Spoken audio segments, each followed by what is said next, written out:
Hello student, आपका मेरे channel पर स्वागत और अभिनंदन है।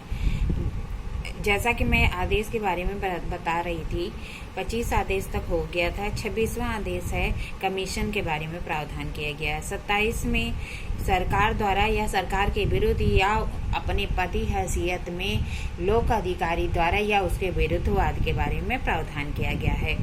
आदेश 28 में सैनिक, नौसैनिक और वायु सैनिक द्वारा और उसके विरुद्ध वाद के बारे में प्रावधान किया गया है। आदेश 29 में निगम द्वारा या उसके विरुद्ध वाद के बारे में प्रावधान है। आदेश 30 में फर्म के या अपने नाम से भिन्न नाम के में कारोबार करने वाले व्यक्तियों द्वारा या उसके विरुद्ध वाद के बारे में प्रावधान है। आदेश 31 में न्यासियों, निष्पादकों तथा प्रशासकों द्वारा या उसके विरुद्ध वाद के बारे में प्रावधान किया गया है।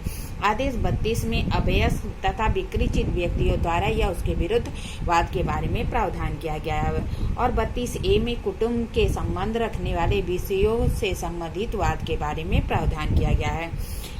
आर्डर 33 में निधन व्यक्तियों द्वारा वाद के बारे में प्रावधान किया गया है। आदेश 34 में अस्थायी संपत्ति के बंधक के संबंध में वाद दिया गया है। आदेश 35 में अंतरविवाची वाद, इंटरप्लीडर सूट के बारे में प्रावधान किया गया है। आदेश 36 में विशेष मामला या स्पेशल केस के बारे में प्रावधान किया गया है। आदेश 37 में संक्षिप्त प्रक्रिया या समरी प्रोसीडिंग के बारे में प्रावधान किया गया है।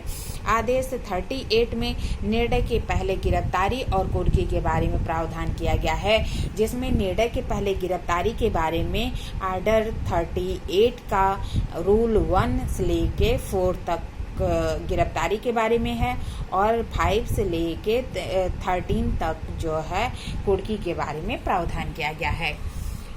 आदेश 39 में अस्थायी व्यादेश तथा अंतर्वर्ती आदेश के बारे में प्रावधान किया गया है, जिसमें 39 के रूल 1 से लेके 5 तक अस्थायी व्यादेश और अंतर्वर्ती आदेश के बारे में 6 से लेके 10 में प्रावधान किया गया है।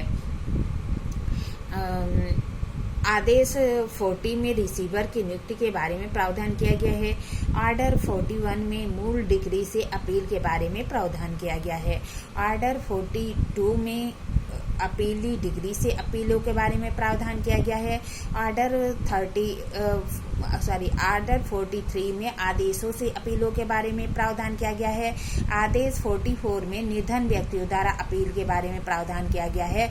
और आर्डर 45 में उच्चतम न्यायालय में अपील के बारे में प्रावधान है। आर्डर 46 में निर्देश या रेफरेंस के बारे में प्रावधान है।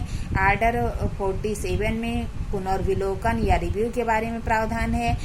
आर्डर 48 में प्रकीर्णन या मिसलेनियस के बारे में प्रावधान है।